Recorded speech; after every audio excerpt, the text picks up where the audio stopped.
देश के कोयला मंत्री जी झारखंड आए थे और हमारी उनसे मुलाकात भी हुई और काफी सकारात्मक मुलाकात भी हुई। कई उनके पदाधिकारी भी मौजूद रहे और एक बैठक हमारे पदाधिकारियों के साथ भी की गई। और क्योंकि आप जानते हैं कि कोल इंडिया का एक बहुत बड़ा हिस्सा हमारे राज्य में कार्यरत है और कई विषय वर्षों से लंबित चली आ रही हैं और कोल इंडिया खनन पे खनन किए जा रहा है। कई चीजों पर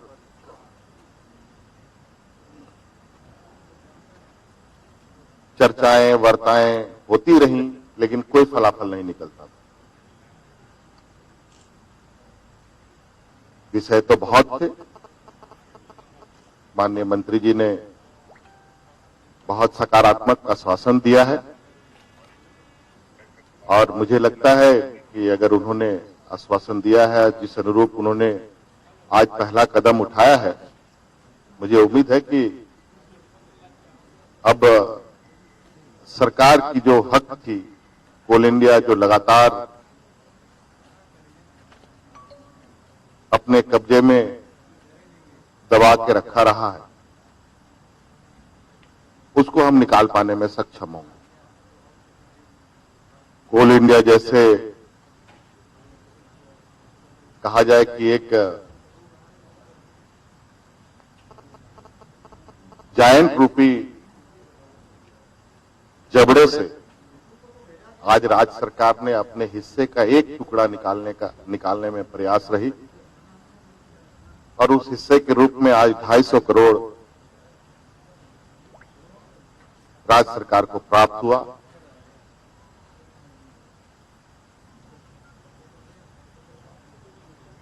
विगत 2009 से लेकर के 2019 तक लगभग 10 साल का कार्यकाल में सरकारी जमीन पर, जिसको कोल इंडिया ने अपने अंतर्गत रखकर उससे कोयला निकाला और उसमें एक भी रेवेन्यू राज्य सरकार को प्राप्त नहीं हुआ। और मुझे लगता है कि अलग राज्य होने के बाद से आज तक इस राज्य में कई मंत्री बने, मुख्यमंत्री भी बने। उसमें से हमारे एक पूर्व मुख्यमंत्री भी आज साथ में आए थे और इससे पहले भी राज्य में भारतीय जनता पार्टी की शासित सरकार थी। आज उस समय भी ये हक पाने में नाकाम रहे।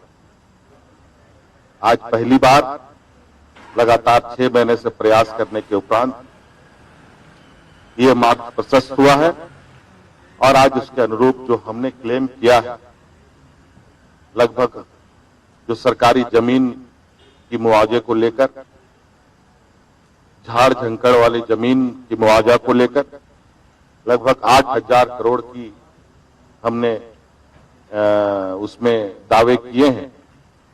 अब उसका लगातार आकलन किया जाएगा और उसी हिस्से में आज लगभग 250 करोड़ रुपए भारत सरकार ने राज्य सरकार को दिया है और मुझे लगता है ये एक बेहतर संकेत है और इस राज्य के लिए एक बड़ी उपलब्धि है कि इतने दिनों तक, इतने वर्षों तक सर पटकते रहे, लेकिन कोल इंडिया कभी नहीं इस विषय पर उसने संज्ञान नहीं लिया। और कई विषय हैं जहां हम लोगों ने इनको उन्हीं के नियम कानून को नहीं पालन करने का कोल इंडिया का जो रवैया रहा है वो अंकित किया है। बातें बहुत थी, लेकिन हमने कहा कि सभी बातों को एक साथ रख करके फिर से उलझने की आवश्यकता नहीं है। एक एक कड़ी खोलकर पूरी तरीके से हम लोग राज्य सरकार के अपने हकों की रक्षा करेंगे और यहाँ के अधिकार को राज्य के लोगों को समर्पित करेंगे। कॉमर्शियल माइनिंग को लेकर क्या कुछ बोला? वो कह रहे हैं कि हो गई या आपको उन्होंने कहा है कि आप एक बार पुनर्विचार करें और जो सुप्रीम कोर्ट में मामला गया है इस पर आपको सोचना चाहिए। नहीं, बिल्कुल ये बात है कि हम लोग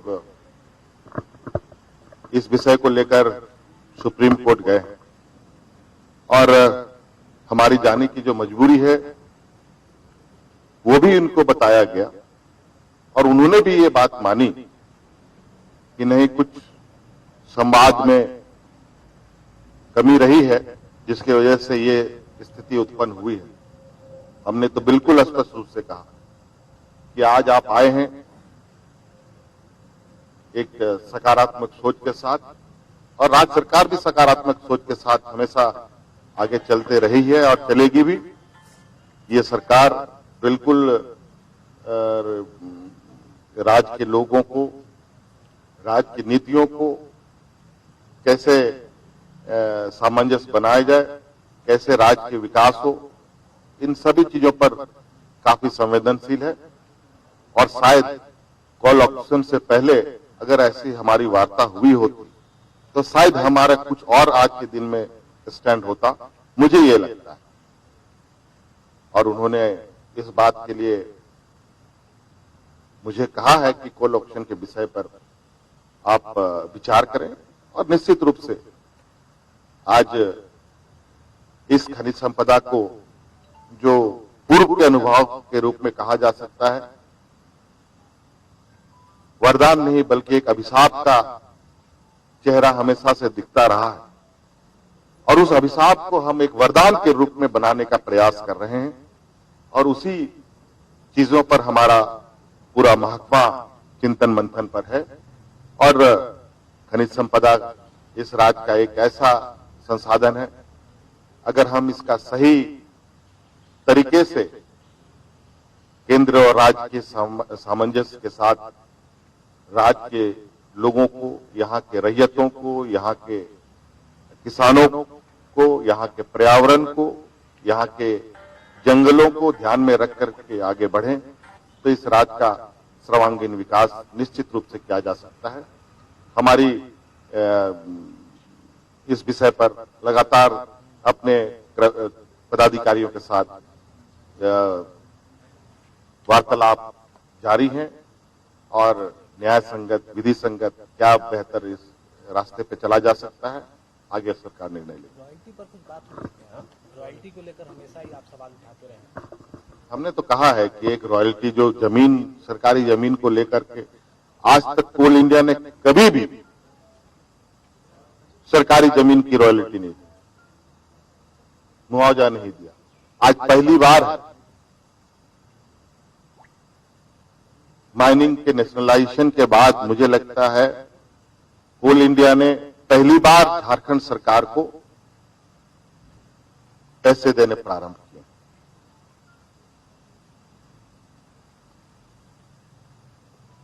और निश्चित रूप से ये राज्य का हक था, यहाँ के लोगों का, यहाँ के रैयतों के लिए, इस राज्य के विकास के लिए ये एक बहुत बड़ी बात है। रॉयल्टी को लेकर के भी हमने कहा कि ये रेलवे से जो कोयला लेके जाते हैं उसका चालान ये नहीं लेते राज्य सरकार से, ये चालान मात्र ट्रकों के लिए लेते हैं। और रेलवे से कितना कोयला जा रहा है, किस ग्रेड का जा रहा है, राज्य सरकार के पास कोई इसका आंकड़ा नहीं होता था और नतीजा बड़े पैमाने पर राज्य सरकार को रॉयल्टी का हानि होता था। हमने उसकी मांग रखी। राज्य सरकार के अंदर जो डिजिटल पोर्टल है, इस संदर्भ में उसको रेलवे के डिजिटल पोर्टल के साथ सिंक्रोनाइज करने की हमने मांग रखी है कि रेलवे से इस राज्य से कोयला कितने पैमाने पर, किस ग्रेड का कितना जाता है, ताकि उसका हमको सही दाम मिल सके और राज्य के खजाने को भरा जा सके। ये चीजें हमारे आयरन ओर के क्षेत्र में बिल्कुल तरीके से और सिस्टमेटिक वे में, लेकिन कोल इंडिया मात्र एक ऐसा संस्था है जो अपने ही कानूनों का, अपने ही बनाए गए कानूनों का उल्लंघन करती है। ये बड़ा दुर्भाग्य है। अब इस विषय पर कोल इंडिया के हर एक गतिविधियों, हर एक चीजों पर हमारी सरकार की नजर है, डिपार्टमेंट की नजर रहेगी और जो राज्य के का हक है वो हर हाल में राज्य सरकार उसको लेने का अधिकार रखती है। लॉकडाउन को लेकर बहुत हर दिन चर्चा हो रही है, ये होने वाला है, ये होने वाला है। मुख्यमंत्री जी को सारे हमारी नजर है, बिल्कुल आप अस्वस्थ रहें। हम सभी चीजों पर, सभी गतिविधियों पर नजर है। अभी हम लोग 2-3 दिनों के अंदर लाखों टेस्ट करने की हम लोगों ने एक लक्ष्य तय किया है। संबंधित विभाग इस विषय पर बड़ी तेजी से काम कर रही है। एक हम लोग आकलन करने का एक फॉर्मूला विभाग ने तय किया है। उसके अनुरूप राज्य में कोरोना का गतिविधि किस तरीके से विचरण कर रहा है, किस तरीके से उतार चढ़ाव हो रहा है, और उसके रिपोर्ट के आने के बाद समुचित निर्णय हम लोग लेंगे। वैसे केंद्र सरकार के गाइडलाइन के अनुरूप अभी का जो लॉकडाउन की स्थिति है वो 31 तारीख तक का ही हमारे पास हम लोगों ने उसका ऑर्डर जारी किया था। अभी यथावत बनाने के लिए 31 अगस्त तक के लिए उसको बढ़ाने का हमने निर्देश दिया है कि चीजें यथावत बनी रहेंगी और इस बीच में कोई उतार चढ़ाव होगा तो जो हम लोग इस पूरे राज्य पर पूरे राज्यव्यापी एक प्रयोग करने की तैयारी में है। उस प्रयोग से क्या परिणाम आएगा उसके बाद कोई निर्णय जरूर लेंगे। और किस तरह का प्रयोग उसमें? टेस्ट का है, संक्रमण का उतार चढ़ाव का है, क्योंकि अभी पलामू प्रमंडल में भी एक हम लोग का टेस्टिंग सेंटर बहुत उम्दा तकनीक से लैस वो प्रयोगशाला स्थापित हो चुका है।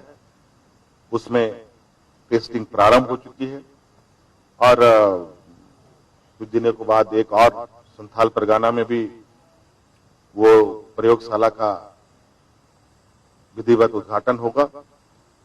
तो हम लोग सभी चीजों को देख रहे हैं, सभी चीजों पर हम लोग की नजर है।